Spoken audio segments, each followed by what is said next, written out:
Hey guys, and welcome to another episode of the Yes People podcast show. I'm your host, Savia Rocks, and today I am abundantly humbled to have Freddie here with me. He is a Basco Award winner, Ivors Academy, Advocacy 2022 to 2024. I'm impressed already, and a mobile entrepreneur. Freddie, I am so humbled to have you on the Yes People show. How are you? Great, thanks, Sophie. It's a real pleasure, real privilege to be on the show. Yeah, really excited to be here. This is perfect. I love that. I love the energy. It's so calm and relaxing already. So, Thank Fred, you. my first question for you is, could you talk to me about who you are as a person, but also your background of where you grew up and how that influenced you to be the person who you are today? Yeah, well, thanks very much, Xavier. Wow, I try and condense it. Well, as a person, I'm the fifth born of six boys Wow. to amazing parents from Ghana, Love that. Jack Johnson Kofi and Mercy Ajiman Kofi, Ajiman being a maiden name.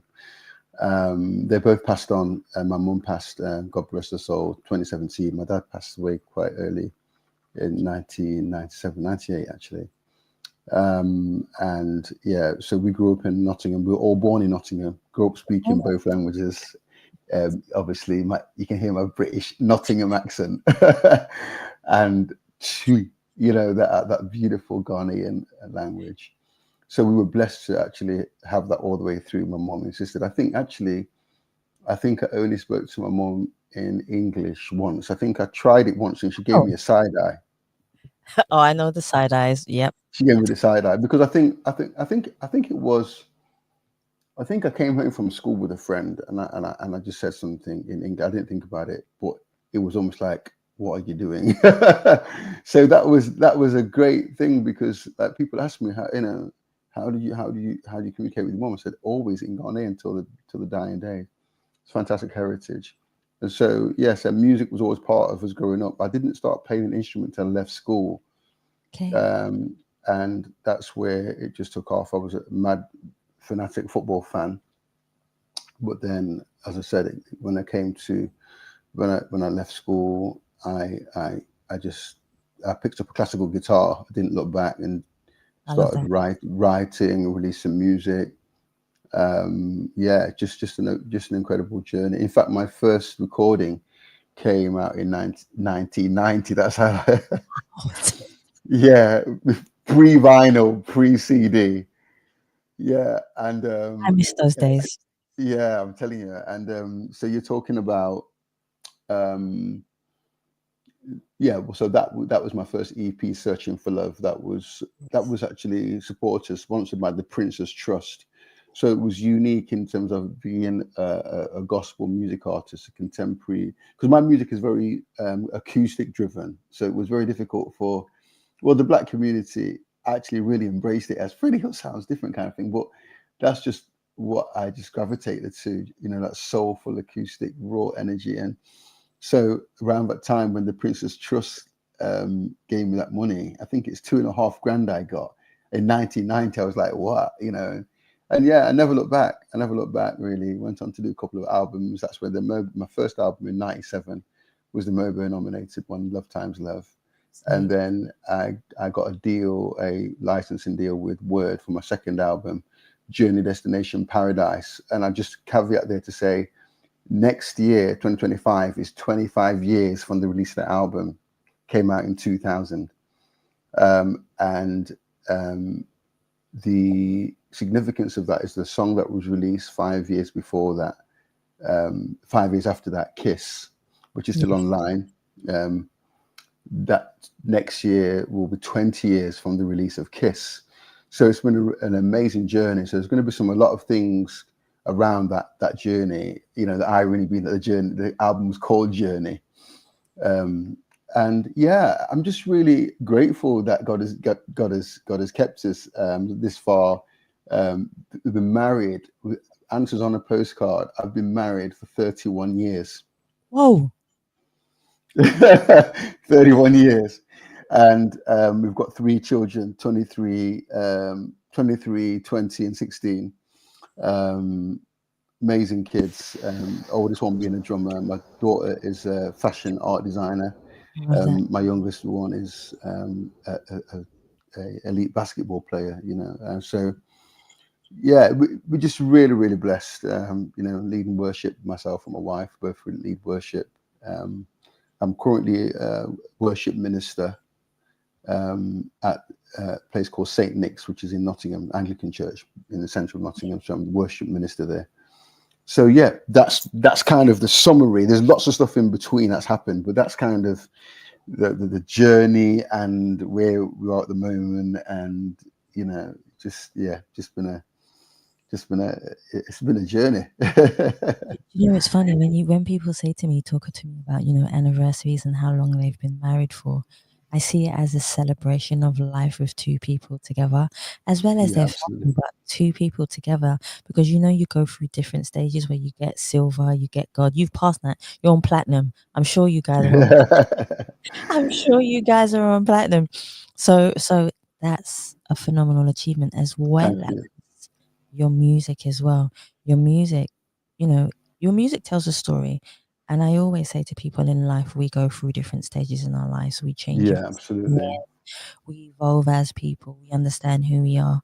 And I always believe as well, nothing in life is a mistake. I believe it's a No, lesson in life that we must go through to understand and channel who we are. As absolutely. So I think that's absolutely phenomenal. So my next question for you is, can you define who you are as a person, but also who do you see when you look in the mirror? But on the flip side of that question, has there ever been a time where you have looked in the mirror and not recognized the person staring back at you? How did you manage to go from a person that you might not have liked the vision of to becoming a person who you feel has purpose? Yeah, I think that's got different stages. Mm, If I think about it from a childhood point of view, mm. I always say to people, to all your listeners, there's this real bridge or thin ledge Yes, between being influenced by something and imitating something. very true. And that line sometimes is hard to manage because when you influence, let's say from my point of view, I was a really, I was a football fanatic. My mum, I'd break my glasses every week. My mum would have nightmares. So I was really influenced by a goalkeeper called Peter Shilton, Yes. and I'd copy all his moves and dive. And people used to say to me, you play like Shilton. And at first I took it as a compliment, and then it began to bother me. It's like a compliment, yes, association, but I'm like, okay, they say I look like I dive like Shilton, and but there was a point where I'm thinking, how can I find my identity? So in other words, you're influenced by their ethics, their work ethics, how good they stop the ball, all those things. But then there's this parting of the ways, a bit like when a rocket goes and it then has to go into space on its own.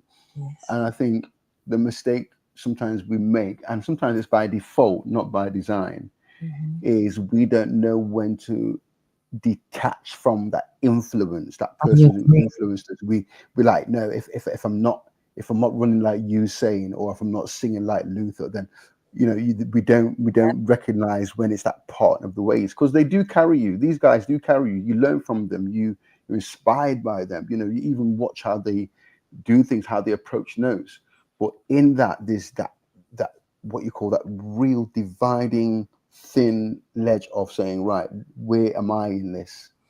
And so with that, I have questioned a lot when I was growing up, like, how do people get to recognize who I am? And I think that the interesting thing is that affirmation comes from other people. That's true. Like my friends will say, Freddie, you played really good today. I've never seen you do that before. And I'd be like, and it's like, like when you're walking and it's day and then all of a sudden it's night. You don't Yes. you don't you don't actually see it go flip. You don't actually see it go day, now it's night. You're walking home, it's light, and then all of a sudden, oh, it's dark. There's a sudden change. There's a gradual change. A morphing. There's a morphing, and so receiving that affirmation is really important, because people, there's a scripture that says wounds from a friend can be trusted, but who can withstand the kisses of an enemy? Oh. And that's in Proverbs. And some people who don't want you to excel, who may masquerade as your friends, Mm-hmm. will say, "Oh no, you're fine." That's nice to hear, and that's why it says, "Who wounds from a friend." Whereas a good friend will say, "Freddie, that stuff you've been doing for a couple of months, I think you gotta look at changing that." A good friend will go there with you, And and guide. you'll trust that because they're Right. looking for you to grow. And a person who's not got your interests will not give you that information. They'll probably just keep the status quo, and they're hard things to manage. Mm. So I went through that stage when I was growing up, finding my identity as a guitar player. Even I started out with classical music, you see.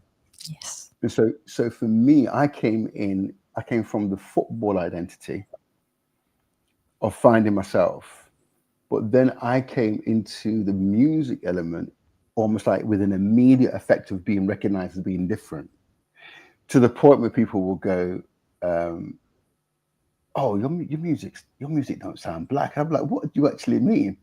And I'm like, so I'd be like, I went through this phase where I'd be like, "Okay, it don't sound black." Put beats in my songs. I start doing gigs without having my acoustic guitar.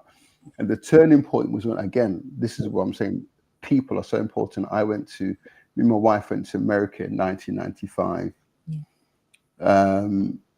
I'm still wondering how we did it because there was no emails. We just sending letters, and we got invited over. We got some sponsorship from the British Council, Yeah. um, no, East Midlands Arts, and so I'd sent some stuff to a manager of a very popular gospel singer called Shirley Caesar, Mm-hmm. and I did some research with some other companies, and they agreed to meet us in Nashville. So went to Nashville. Off me and Sharon went in the summer of '95, and we were met at a big record label, Benson. Typical American. You walk in the foyer, and there's a big fountain. Yeah, I It's knew like, that. yeah, Yeah. we looked at each other. Me and Sharon were like, "This is America." Um, and so he said something to me very interesting. He said, "I've listened to your music," and he says to me, "It's not gospel." And me and Sharon looked at each other like, and then he noticed how we looked, and he goes, "Oh no, no, it is gospel. I think your message." But he said, and you got to remember that Shirley Caesar is a multi-selling album artist, right? So his manager, he says to us, he goes, "Oh no, I didn't mean that. It's not. It hasn't got a message. It has it, what he goes, but your music's really folky." He said it's different, folky, and he looks us straight in that, and he goes, "Don't change." And me and Sharon like, what? It's like he was saying that he really likes that sound. He was saying, "Don't change." That is a sound. We thought it was about. I thought it was about trying to be gospel as we know it. Like this is downtown Georgia, Dallas, Nashville. But he's saying no. That is a sound. And so when I received that, that was that shedding moment again. Like stop trying to be. Like someone else. Yeah. Yeah, because I was carrying it over time. Yep. But it took somebody in that lane saying, "No, I love what I do with Shirley Caesar, but your sound." And I was trying to compute it. And so we went to do a show in rural Nashville after that meeting. And I kid you not, Savia, the preacher was a better singer than me. I was sitting on the front row ready to sing. The preacher came up and he was doing a sermon. He started singing, and me and Sharon looked at each other like, he can out sing me. I've come as a guest singer. Imagine that. You come as a guest singer, and the preacher can. I'm not even trying to be humble. He was a good singer. I'm like, wow. He's doing riffs in between his sermon and like something out of the Blues Brothers. He was a good singer. So I thought, oh gosh. And so I was like, I've got to change my set because we had these backing tracks, and me and Sharon just went, let's forget that and let's just go up with the guitar. Mm-hmm. So we went up talking about South America. Went up on. I mean, if I look back, I think to myself, I was talking to you, Freddie, what were you thinking? So we went on stage with an acoustic guitar, Yep. when you normally have organs and tambourine. When Yep. we finished singing, that same preacher came on stage and he says, "You can't believe that it took for God to bring someone all the way from England to speak to us what we want to hear this morning." And so those affirmations, they're not the same as ego boosts. they're Yes. they're about, like when you sat nav, when you're on the road and you sat nav don't speak, Yeah. and then out of the blue it goes London 5 miles. You're like, oh, I'm on the right track. They're your confirmations. Those the So true. different from ego boosts. Yeah. They're the confirmation. Yeah, you're okay. You're on the right track. Then your friends are the one who go, you're off track. Yeah. So those instances are where I really recognized what I was working with, what I felt I was working with, but I was not certain. Like, is this cool? Is it right? And um, over time, and then I met a really good friend of mine, Anthony David King, Hmm. who just became my song champion. He just championed my song work into my life. Just that was from about the year 2000. And so he became my mirror then. I mean, Sharon, my wife, has always been my mirror in that sense because she's a songwriter as well, and plays guitar. So the great thing about having someone like Sharon is like you come out of the studio with a song, and you go, Sharon, what do you think? And all you need is a little turn in the head, go and redo it, because they know what you're capable of, and they don't That's need good. to they Yeah. don't need to do like a surgery on it. They'll just give you the sound of a look, or will say, "Have you thought about different chord?" Just those little Twist. check-ins, and Yes. that's what I mean. So you trust that, yeah. Yeah. So they've been the mirrors, and so that was the creative side. And I think when I came out of a lockdown, I would say I went through an experience. Everyone got a lockdown job, right? I got a lockdown job, and it was just selling electric. And I spent 6 months at home. Hmm. And I got up one day, so because it's the sort of thing how lockdown was. I did the interview on my iPhone. Nobody had ever done a job interview on an iPhone before. I got the job on my iPhone. They sent me my computer, sent me a chair. So I'm a very active person. So, but during lockdown, I couldn't go out. So what would happen is Yeah. I'd be selling gas and electric. Then lunchtime, I'd be on the computer, back on the computer again for work. Then when I finish work, I'm on the computer, but I didn't recognize that was happening. 6, 7 months into that, I got up and I tried to walk, and my chest just went, wow, you ain't walking anywhere. Yes. And I looked in the mirror and I didn't realize what had gone. I couldn't hardly walk. My knee had gone, my stomach was come out. And I went to a gym with my wife, and that literally, I'd say it saved me. And so, from a physiological point of view, that was the real look in the mirror. Like I could see me, but then I could see this other element. And it's not just about size or weight; it's just about, just your vitality and that thing that you carry. And so, those were all checks and balances to where I am today. You know. And so I think that word journey is so important. You've got, in fact, just like having the song, the title track on my Journey album, which I'm celebrating 25 years here. It says there's a line in it that says, um, uh, somewhere, someplace between my departure and destination on this highway of life, stuck in a jam, I realized I lost my inspiration, that little spark that can lead you to great heights. Hmm. And then the other line says, life so strange with its twists and turns. For every lesson you comprehend, there's another one to learn. But you got to keep moving if you want to see the sign, the next direction to the wise of life. So what I'm saying is you have to keep on that journey. If you see something about yourself, you have to do two things. You have to ask yourself that question and ask a friend. I think people underestimate the value of you know what I'm saying, like a proper friend. The value of Some truth. Yeah. Yeah, the one who see the worst side of it and be like, that guy's cool. you know, that is like gold. You know what I mean? So I've been fortunate to have that. So yeah, so coming through that was a real testament to people. And obviously my life as a Christian through prayer. But I think that's important because sometimes people think as a Christian that, you hear this voice that comes to you, and it doesn't work like that. You get a very, the way I can best communicate it is like a parent. Yeah.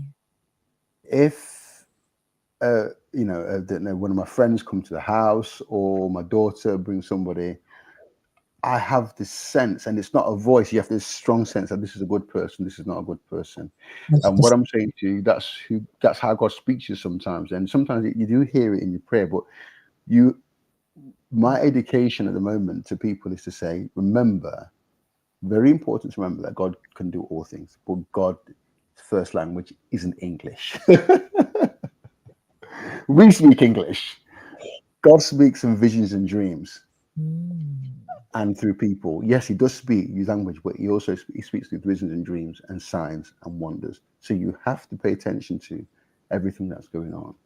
And that's how I've really sort of like kept in check on my journey.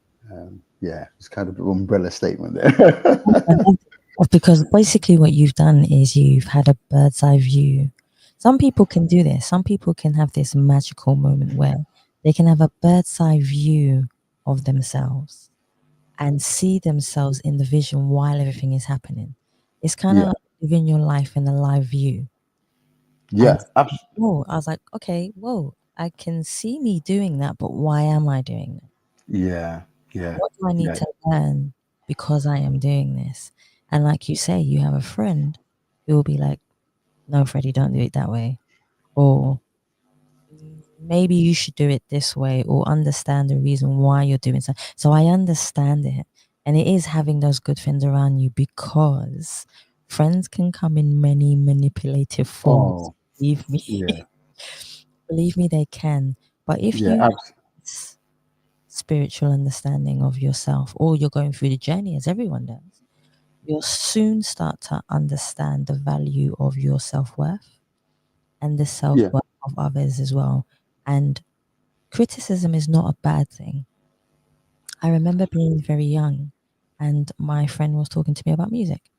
And she said something similar about one of my songs, and I didn't know how to take it at that time. I thought, oh, Oh, yeah, I was only 15 years old at the time, and I didn't know necessarily how to take it. But then I sat down and I thought to myself, she's actually telling me the truth. The best part of the story is wow. the truth part. So you're absolutely right when you say, if you have people around you, regardless if it's your wife, your daughters, it could be friends or family, who tell you the truth, but in a good sense, when you know it's coming from a good, genuine place, Yeah, you. absolutely, So absolutely. it's And so also, yeah, thanks for that, Savia. That's really important. And one of the philosophies, I suppose, I've developed without even thinking of it as a philosophy. yeah, And again, I'm speaking now as a father, as a parent, exactly. and my kids, like, I'll joke with them, but they know I've got a particular phrase, and it's tone. Like, they'll say something to me, like, Yeah, so like if they say something to me and they say sorry, I'll go, tone free, please, without tone. Sorry. Like, I said, what's with the tone? So you have to pay attention to tone, because when you have a child, like our first child, I'm always telling this story, I was embarrassing, but I suppose me and Sharon learned everything from our first child, because it's like he's crying, and yeah, then what is that cry? Is he hungry? No, he's not hungry. Is he tired? No, he's not tired. Well, what cry is that? Oh, he just didn't want you to stuff him in the pram and then hunch back. That's why he's crying. And next cry, he's hungry. Next cry, he's tired. So after that, immediately I know the cries, I know the tones, and people forget that at that stage as a parent, you're not using words. You're going by sound. that's true. You're going by sound, and then you're articulating what that sound is, which is why it says people can come to you with nice words, but pay attention to the sound. Pay attention to the sound, because you can have somebody who will criticize you, and that needle is to really knock your confidence. Very true. And it can be the same information that your trusted friend has critiqued you with, but it's the place, it's the tone, it's the spirit. Very true. Oh, so 100%. it's like, hey Savia, yeah, that's all that show, yeah, that was all right. And you're thinking, is there something else? And we're just holding it back because you think, and they're giving you that tone to sow this out. Yeah, Savia, I saw that show. It's Yeah, always that tone, though. Have you ever noticed, Freddie? It's always that tone. it's that tone. It's like you haven't quite let your foot off the gas, but you're revving, and you're leaving that space for so many other things to knock that person through jealousy or insecurity or whatever that motive might be. Yeah, So when that friend comes and you get that tone, Savvy, I watch your show, and you know what, that subject that you did with that guy or that girl, wow, amazing. Listen, what are you doing on Friday? Yeah, meet me. And you know that there's a question, but they've come with this positive that they want to critique, but they've come with a solution yeah, or a suggestion because you can just tell that they want to help, want to put some. And I've had that a lot, like people like, oh, and just ask me a rhetorical question. Yeah, that song's really good, Freddie. What made you think of that chorus? And I'm guessing, or does he like the chorus, or is asking me something? But it's engaging enough for me to know it's not negative. yes. But I am questioning, and that is what you have to really be aware of. Guard your heart, because people will come with negative, and you have to. That's true. There's a saying that says you can't stop a bird from flying over your head, but you can stop it from making a nest in your hair. That's true. So people can say all sorts of things. You can't stop that, but you can kind of protect your close circle I love and the who you. yeah. You know what I mean? No, that makes complete sense. So I want to know. Let's talk about music because music is Yeah, a fundamental part of both of our lives, and yeah. songwriting has so much power, and Wow. so is the way words are articulated. One question that I would love to ask you is, when did you realize that words had a relevant power in your life to be able for you to tell a story of who you are as a person? Wow, that's a big one. I mean, I was writing a lot in school before I could play an instrument, and I suppose a saying that I've coined, which says, because remember I grew up um, and I'm proud of it. Yeah, I was joking with my kids, pre CDs, pre downloads, because it was literally like getting ready for school and listening to the radio. Yes. So this the saying that I coined was my stereo is my university. Yes, I like that. And so it was all the sounds coming out of that transistor radio, because the value of I'm not trying to sound nostalgic, because there's things about the past you think, I'll leave that behind. But there's something about this scenario of having a transistor radio which had very little bass. I remember But those. yeah, but the mix was like unmistakable.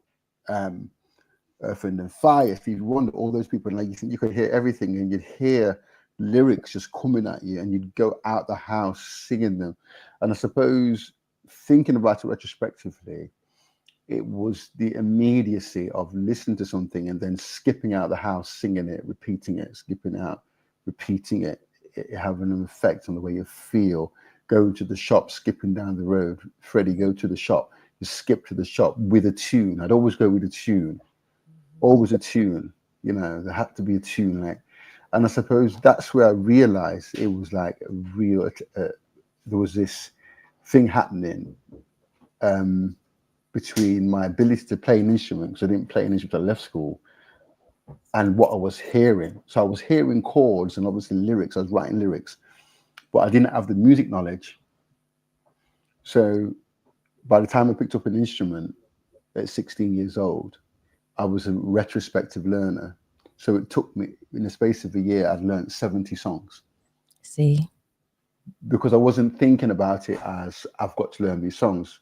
my classical guitar teacher, he taught me some scales, and then I got a book and learned 3 or 4 chords, and I was off, and I was like, oh wow. So I was like, oh, I wonder what it's like. I wonder what that song sounds like. Because I started referencing songs like the Carpenters. I'd be Yes. like, oh, what's that song? So I'm playing these chords. And I'm going to tell you a really funny story. I came across this songwriter called Barry Manilow. Now you're going to laugh while I'm saying this, right? And my friends were like, I heard this song, and the backstory is, I'd played truant off school, right? Because I used to go and watch Nottingham Forest. Back in the day, you could walk past the football ground and just watch the Stars training. Not like today, we've got all the security. But when I was off school, I'd hear this song called "Can't Smile Without You," and it would be like this whistle, do do do do do do, do, and I'd be like, "What is that sound?" So I found out that it was just this artist. So I remember going to a music shop, and it says, "Oh, you got this song, vinyl days, yeah, where you could read the sleeves. Like, oh, you got this song called Can't." I didn't know who it was. I said, "Have you got this song I've heard called Can't Smile Without You?" And the guy goes, "Oh yeah, I got it. Come over here." And he took me to this aisle, and he took out the sleeve, and up pops this white guy by Manla. I looked at him like, he looks nothing like he sounds, and who is this guy? But I bought the album. Even Now, the album's called. So it's like 1978. Wow. And I was greeted with all this jazz, all these chords that you would never have known had you just thought, I can't smile without you. So from there, the reason I'm sharing that, my friends started to tease me like this, Freddie, you ain't black, you like Barry Manilow. But it was just like this thing, they were just fascinated why because I was into Stevie Wonder, I was into Earth and Fire, all those people. But that's when I recognized that I was a musician. Yes. That's when I recognized that it was the sounds that were pulling me in, and the lyrics. That was the realization when my friends started asking me, how come you like this song? What is it about this song? And then I'm explaining about the lyrics, and I'm explaining about the energy. And I'm just saying it out of intuition, but having learned how to play the guitar now, I'm thinking, that's the sound I was hearing from age 5. Now I can actually articulate it. So there was this realization of the journey, that what was happening all the time was that these lyrics were forming my life, and the music was forming me all the time. Now I could actually play the instrument. I could make the chords happen. I could say, "Oh, that's a flat 5. That's a 13 sharp 5. That's a minus 7." I could just literally go into it and make that happen. And so, yeah, for me, it was that journey again of saying, this is my influence, but this is now I recognize what was happening. It was something that was always inspiring me, from very, very early. And really blessed that the journey, it's never died off. My love for music, it's never died off. I don't think, to be fair, I don't think it ever will. I think it's something that's just in your soul. And even, I say this to people, even if they were to come back again in another life, I still think it would be naturally just in your soul. And the best part, Absolutely. Freddie, is that you've gone and found different sounds and different elements of music. And it doesn't matter of what culture it is. I just think for me, Yeah. music is music. It touches your soul in ways that even it can heal you, it can save your life, it can do so many other things. Yeah, Music absolutely. talks to you in different languages without you even realizing. And that's the beauty of music. And it is such a Yeah. fundamental part of so many people. There are the listeners, there are Yeah. the players, you know. So Well, absolutely. I mean, I think of it like this. It's like, um, if everyone was a musician, you would have no audience. You know what I'm saying? If everybody was a chef, you would have no customers to cook for. And in a strange way, the people who really affirm your sound are those who maybe aren't technical, but they know what the song or that sound is doing for them, or how it's relating to their story, right? And so, for me, I think you asked the question earlier about my identity, and I think even though my friends were tongue in cheek and asking me that question, I found my identity through that, to say that, you know, being black isn't a monolith in that sense. And I'll share with you this. I went through a journey where I created, if you think of a graph like, an EQ graph, you've got the bass on, you've got the bass on this side, you've got the treble on this side.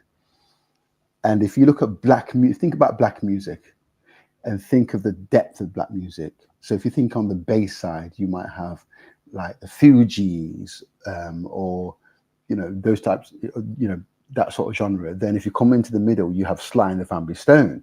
Yes. You come further into the middle, you have Tina Turner. Yes. You come to the light end, you have Tracy Chapman.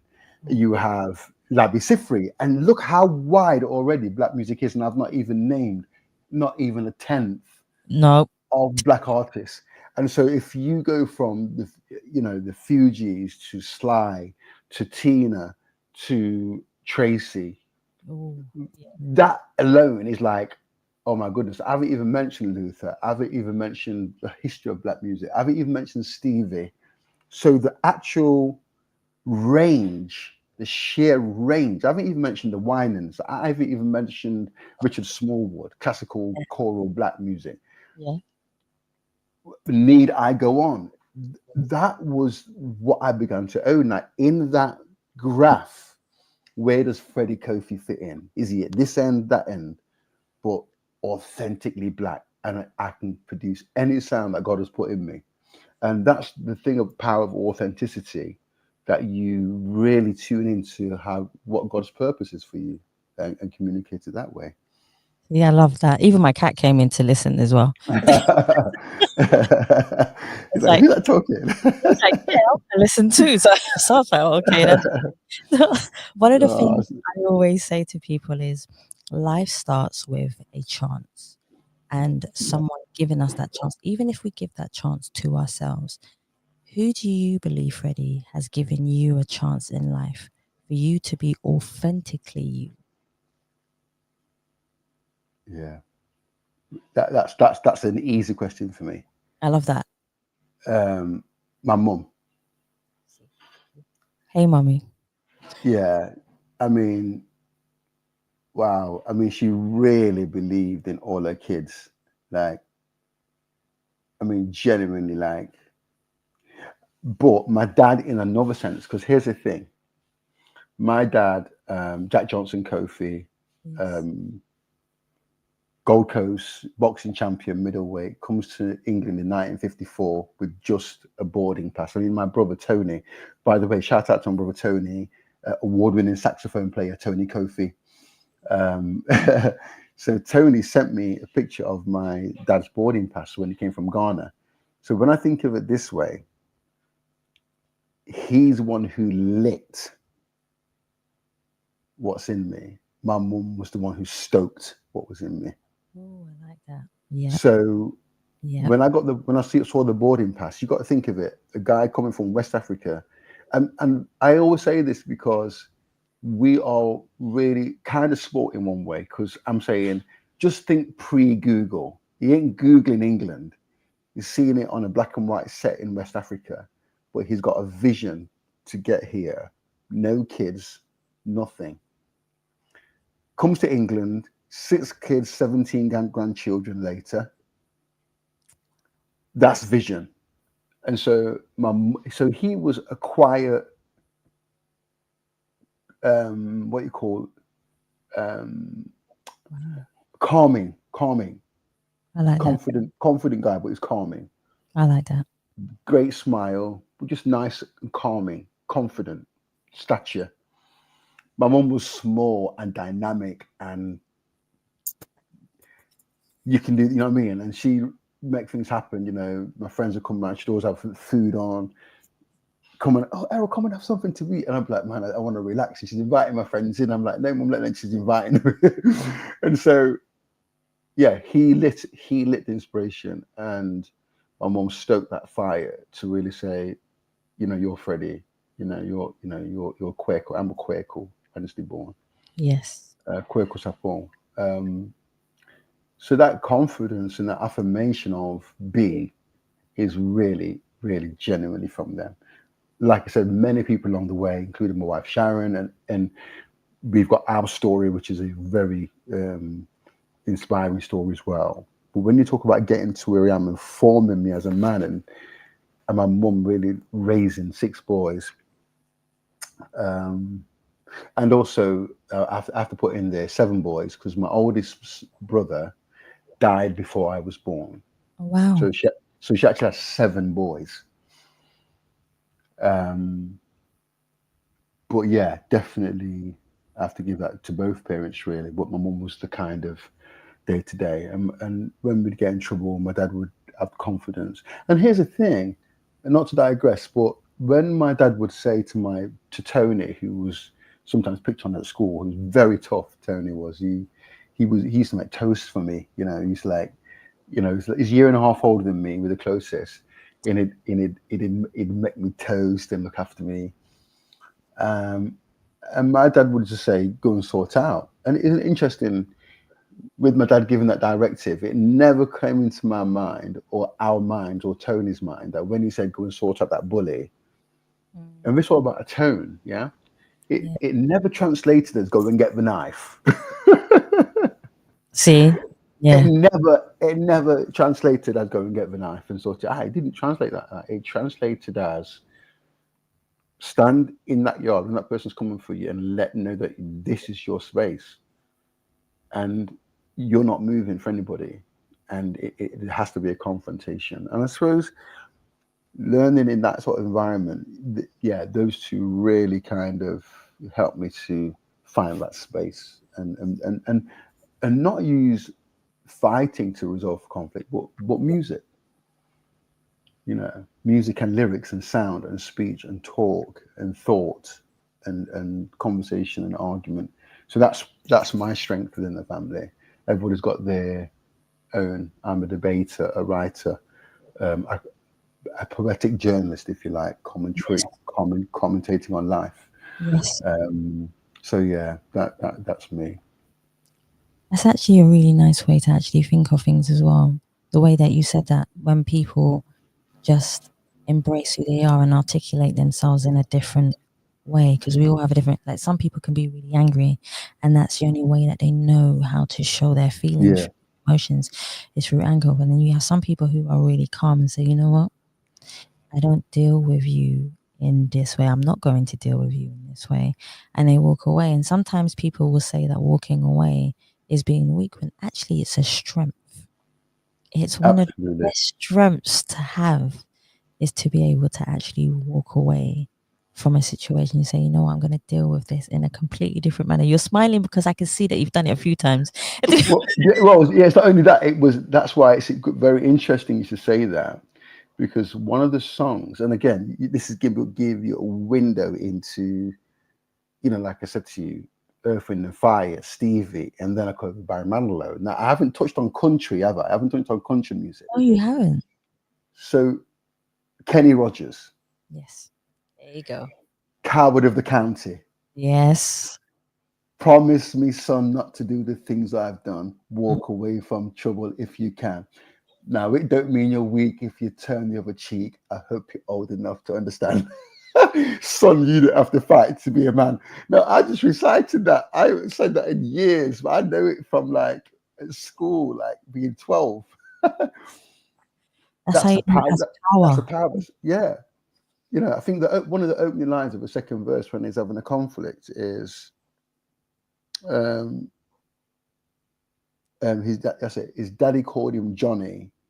The folks just called him Yellow. Mm. I always remember that line because he was always walking away from trouble. So right there, to hear that coming from, because remember Kenny Rogers, he was kind of, macho, the image of country, and to hear that song coming out at that time, that was like, wow, it ain't black music, but there's a message there. You know what I mean? And Massive I say, message. I say, but because Run DMC, hip hop. We had to Yep. come out. It's like a jungle sometimes. It makes you wonder how we keep from going under. They had to kick against the pricks, Yep. whereas the country artists were maybe privileged. Yes, a lot So more. so what I'm saying is the juxtaposition of hearing that lyric, that's what I'm saying, out of that community was like, whoa, promise me, son, not to do the things I've done, walk away from trouble. Whereas we were like, let's get out of these garages, get in the streets, bring your voice. And that both had equal messages. So there was this thing about be confrontational, don't let your voice be drowned. And then the other side of walk away from trouble. And it's that cycle of how is that managed? When is that time to walk away? When is that time to be confrontational with the authorities? When is that time to speak out for injustice? And just cycling those lyrics all the time. That's always been the formation for me. So yeah, you're right. It's what we do see from our parents. For it to not translate in that way says a lot about tone and the power of lyrics.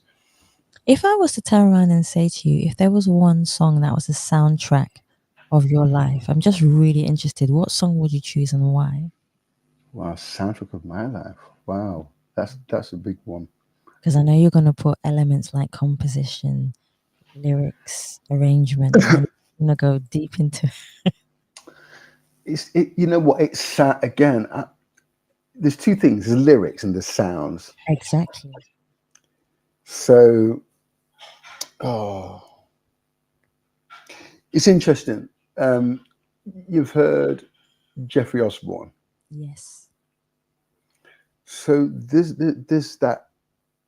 that high note on the wings of love. That. So this thing about and Peebo Bryson. So there's this thing about their sound, like how dominant they are as male characters, but they seem to have this range that just pulls against that, And there's a depth there of the sound. Yeah. So for me, it's more about what sounds did, as well as songs. But if I think about Living in the City, Stevie Wonder, that again, the sound in that song, in Superstition and Living in the City, those sounds are. If I hear that sound, I actually can see summer 19 middle 1970. I can actually see sunshine and tar on the, because remember they used to do tar on the pavements. We've got white lines in the streets. In the suburbs, it was tar. So when I hear that song, I can actually see tar, like black tar in the middle of the road, be bubbling through sunshine, because it was really hot in the UK in the 70s. So when I hear bum bum bum da da da da da da, I just see hot environment and going on the street, and it's just people gathering around. I would say Bob Marley as well, absolute prophetic artist. I mean, just with a guitar, like you got serious songs like Redemption Song, obviously, Yes. emancipate yourself from mental slavery. But then you've got those sweet songs like Waiting in Vain, and you think they just bring incredible. It's like the DNA in those songs. They bring incredible joy. Like just hearing the opening, like it's like it just takes you somewhere. And so It's the true. sounds as well as lyrics. And then I think of my journey in gospel music, the Winans. I remember they had a song called Trust in God. It came on the Queen Latifah show, and they sang it, and Queen Latifah sat there with the guest, just streaming tears. He understands every fear, healing is in his wings, but we must put our trust in God. He knows how much he cares. It shows how much he cares by sharing the load we bear, but we must put your trust in God. And so those songs in my journey when I was in the teen, the gospel songs began to really form me, almost like having someone there having a conversation with me on my shoulder right there, going, just literally speaking to me. And then so when BB and CC came out and they were singing songs like Love Said Not So and IOU Me, then it was like sonically they went back to Sonic. So the lyrics of their brothers, the Winans, was what kept me. But the sonic element of BB and CC was just giving us our youth, and it was connecting us in a sonic sense. So yeah, I would say all those range of songs I've just named, very important songs. Even if the Beatles, Long and Winding Road, Yes. absolutely incredible. The orchestration in that, like, da, da, da, da, da, da, da, da. You know what I mean? And I think I can't even. That's probably one of the songs. You know, I just quoted lyrics. That's probably one of the songs I can't quote the lyrics, but the orchestration and the chords and the na, na, na, na, na, na, ba, ba, that's like wow. It's like it's doing something other than the lyrics. It's like I can't explain. So on every level, yeah, the music and the lyrics is kind of interwoven into my spirit. Yes. It's I think where I'm today as somebody coming through 35 years. Is it 35 years? Yes, it's 35 of Couldn't music. remember. Yeah, oh my goodness. Oh, Yeah, yeah, it's literally 35 years next year since I started out in music. I just feel really, really privileged to have had that journey, um, and to, by God's grace, be here. You know, in terms of what potential lies right around the corner in 2025. see, this is what I love. Not sometimes it's just not knowing what's around in the corner for us that makes us feel excited as well because we know Yeah, something's coming. We know it's coming, but we don't know what is coming. So, my next question for you is a lot of the time, people and forgiveness, that those two words together, people, forgiveness, a lot of the time, people find it very hard to forgive. How do you use the word forgiveness within yourself and within people? yeah. Well, that's a brilliant question, by the way. And I think forgiveness is sometimes miscommunicated or misunderstood. 100%. Yeah. Um, Forgiveness is like a power, yeah, but I would say, the I had a vision once, where I was, I'm sure there are many conflicts. It's irrelevant what it was, but there was a specific time in my life. I'm sorry about the movement of the camera there. Okay. There was a specific time in my life where there was a particular conflict that ensued. I actually remember where I was. I think it was as part of Nottingham. I was going to a particular church. Um, and I remember there was two things that happened. One was where I was going to this particular church and I knew that the messages were really, really helping me. But there was a lot of things around the situation that I was like, oh, I ain't going to this place. I won't go to this place. I won't doing that. And I remember it was like a vision. It wasn't like I said, when I said to you, God doesn't speak English. We speak English and God speaks to us in our language. And Right. so we've got to really manage interpretation. Um, but I remember this very vividly. And it was a conversation, like it was like a vision or a dream. But I think it was a vision. And it was a conversation. And in the conversation, somebody said to me, because I was griping, right? I was griping. And somebody said to me in that vision dream, do you like orange? And it was a rhetorical question because I love orange, right? It's like, do you like orange? And I was like, I love orange. And the person said to me, do you like orange peel? And I said, I can't stand orange peel. And the person said to me, take the orange and disregard the rest. Mm. And I literally stopped and went, and then the question came back, would you throw away the whole orange because you don't like the peel? And I was like, oh my goodness. And sometimes those blessings are encased in that bitterness of the peel. There you go. And if you don't forgive, you throw everything away. And that is a real valuable thing to say, that, take what is from it. You don't have to take everything that's associated with it, but take the goodness, what you're learning. What is it? If there's a message for you there, but you don't like being in that place, go and get the message and go home.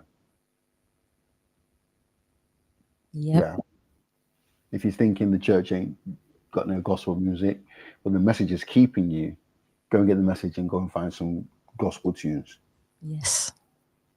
And then the other one was, so that helped me deal with it in terms of peace and know what forgiveness is. It's about there will be bitter encasings, and you need to make sure you maintain that degree of not letting something control you, Yes. whilst at the same time not putting yourself in harm's way. Again, that's real difficult. But the other one, with the other dream, this was a dream. In the dream, I got hold of a, like a cactus plant. Yes. And so incredible. I got hold of the cactus plant like this, and I was holding it, and it was killing me, as you can imagine what a cactus plant like.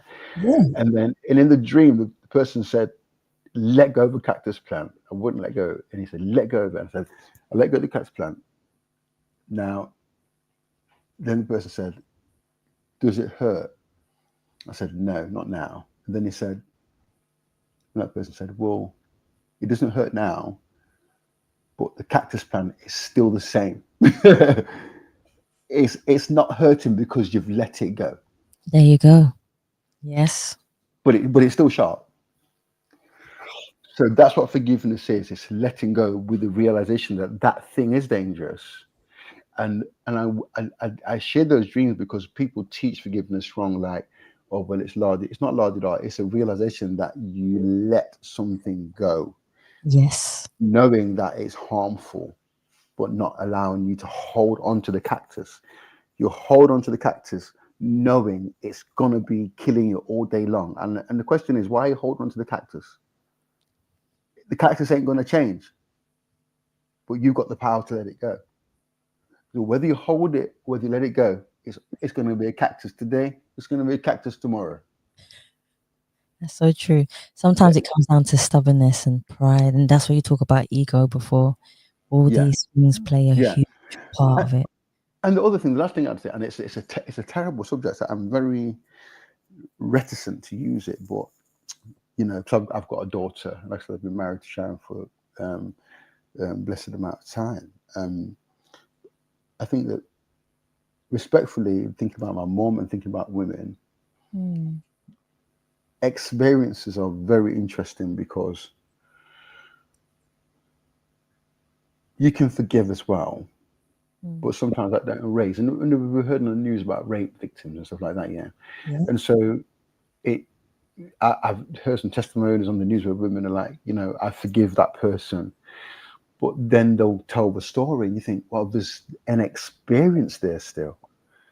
And so what I'm saying is, it's important not for people to mistreat or misunderstand forgiveness, because it can get people into all sorts of trouble. For instance, you can say things like, "Oh, if you forgive me, you won't be talking about it now."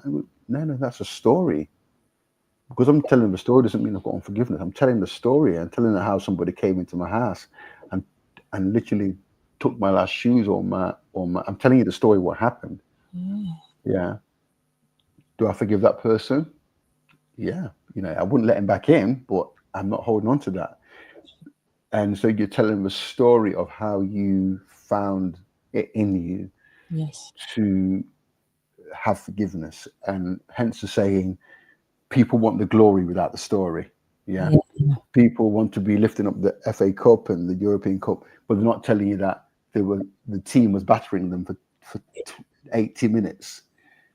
They were under the cosh for 70. They're not telling you that. They're just saying, "Oh yeah, we won the cup and the argument." So what I'm saying is, it's important for you to own your story, but in recounting or in telling your story, you have to manage that. Okay, for instance, if again, Savia, we're talking, and you said to me, "Oh, Freddie, remember that time when uh, you and I were walking at Debenhams, and I found these shoes and I put them in your bag." Now I might say, "So that was really funny. Yeah, I remember." And remember, the police were chasing us down Oxford Street. But then I could tell it like this. You could say, "Oh, Freddie, remember that time when I put them shoes in your bag?" And I could go, yeah, and you put the shoes in, the police will change my undershirt. Don't ever do it again. Right? The next thing, your story is showing your bitterness. Yeah. Yeah. So it's about you own and telling the story in a way that shows that you are demonstrating forgiveness, that you're able to say the same narrative, Yes. but you're directing people to the story, not to your tone, back to tone. Yeah. These are all cycles of, experiences. But yeah, I would say forgiveness, that's how I've learned, through experience and through understanding that that thing that harms ain't going to change a lot of the time. Sometimes you'll get the person will go, sorry about that, I didn't mean it. And there's a beautiful experience. But a lot of the time, if you're relying on that person to change for forgiveness, you're going to be waiting Mm. till Yeah. never. You're going to be waiting maybe most probably to the next lifetime, to be quite fair. Yeah, And yeah. So even then, it might not yeah, change. yeah. Let it go. Let it Yeah. go. Tell the story, but have and again managing, what does justice look like in the face of forgiveness? Because seeking justice is different from vengeance, right? Right. So again, managing those things. Yes, I forgive you, but you got to face justice here. You got to face. So there's all those cycles that take experience as well. Take experience and learning. See, I love that. And that's actually a nice way to actually end the show as well about forgiveness, because so many people in the world are going through so much right now. And I always say to people, in every bad situation, there is good. It takes us to look deeper to find it, to find the Yeah, positive within the bad. And there always is. And even when one door closes, a lot of the time, us as human beings, we pay more attention to the door that's closed, yeah, the windows and the doors that have opened for us. So there's so much about life that we still need to learn and understand. So that's a beautiful way to be able to end the show. But my last question for yeah. you, Freddie, is I would love for everyone to be able to find your music, to find out who you are, find out more about you. My hour with you feels like it's 10 minutes and it's gone so. I would love for everyone to be able to find you. Please do share where you are. Definitely. Well, this is going to be a real irony to you. Now, the only place they can find me, I mentioned well on the publicity we've got. I in 2005, my song "Kiss" won an award, best song. That's still on Spotify, it's still on Apple Music. So they can find Kiss, and there's going to be new versions of that. And there's a song called Aspire. But the honest, transparent answer is you're not going to find me on socials at the moment. And because of you also, Safi, that's going to change in 2025, and you will get all the handles.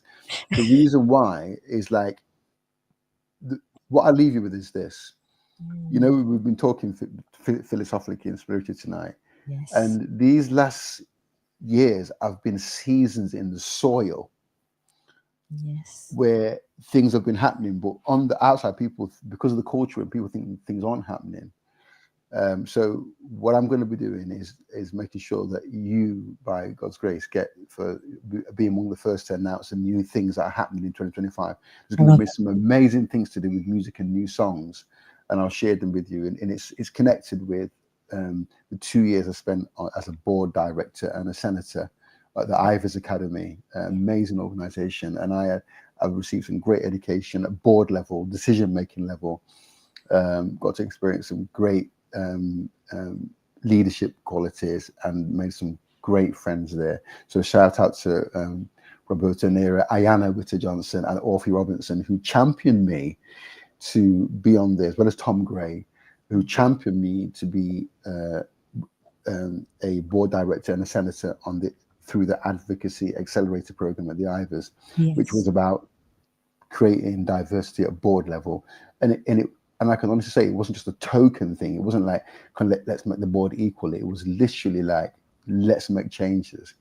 So this is probably the first interview I'm doing outside of being a board director, Love as this. as somebody who's literally happy just to champion who the Ivors Yeah. Academy are. It's a great organization, and like I said, in 2025, there's some great things happening, and I'll make sure that you get all that information. It's about new songs, it's about a lot of things, but definitely I'm going to be patient enough to wait to do that. and be really transparent and say, you're not going to find me. I've got like a personal Facebook, but I've been very unapologetic about not trying to be with the crowd. Fair enough. Yeah. At this junction, it is very important. So there's going to be the Instagrams and the TikToks and all those things, TikTok. But yeah, as it stands, if people want to see the legacy, go to listen to Kiss, the lyrics in Kiss, because that song is about betrayal and forgiveness, as well, as you said. Yeah. And just a clue, that song is about listening to the song like you're reading Jesus' diary. Imagine someone dropped his diary and you opened it. These are the words that Jesus is speaking about Judas betraying him. That's what that song is. So go and listen to that song, I say to listeners, and come back here to your show in 2025 for the announcements of some great announcements that we've got for 2025. See, I love this. This is why I like the show, because there's always remember when I said the surprise around the corner? There you go. Surprise around the corner.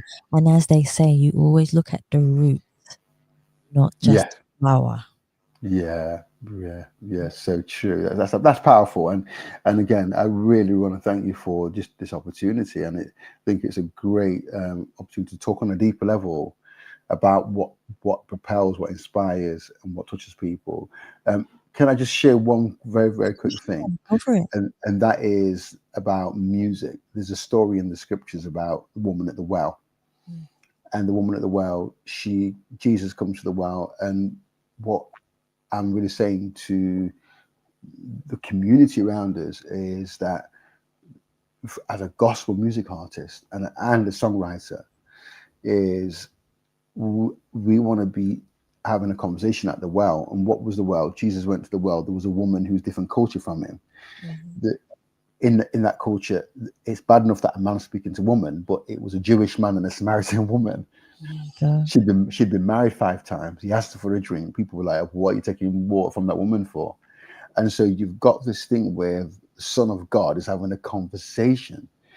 What's powerful about that, he's drawing commonality with somebody who society sees as nobody. What's the first question Jesus asks her? Well, he says, can you get me a drink of water? Wow.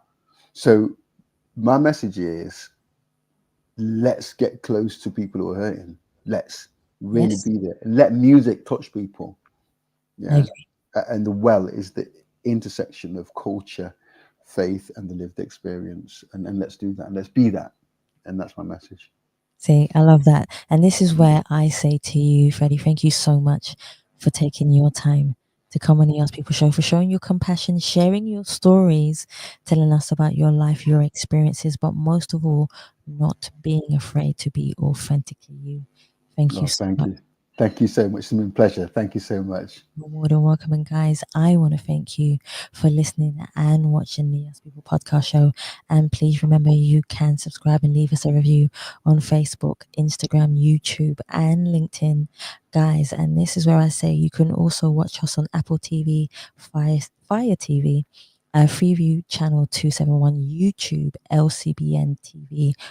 You can also listen to this again on Wednesday on the Heart Songs Live at 9 o'clock UK time. You can also listen to the Us People podcast every Tuesday, where we play a pre-recorded podcast for you to be able to listen to. And this is where I say, guys, thank you so much for listening. Stay happy, stay positive, and as always, please continue to be kind to one another. Take care. Energy and peace of mind, peace of mind, peace of mind. People say that having a peace of mind is trying to find a consistency of calmness within ourselves, to crave for a clarity that drives us through our emotional journey of life, to never let a person's judgment manifest into a fear inside of us.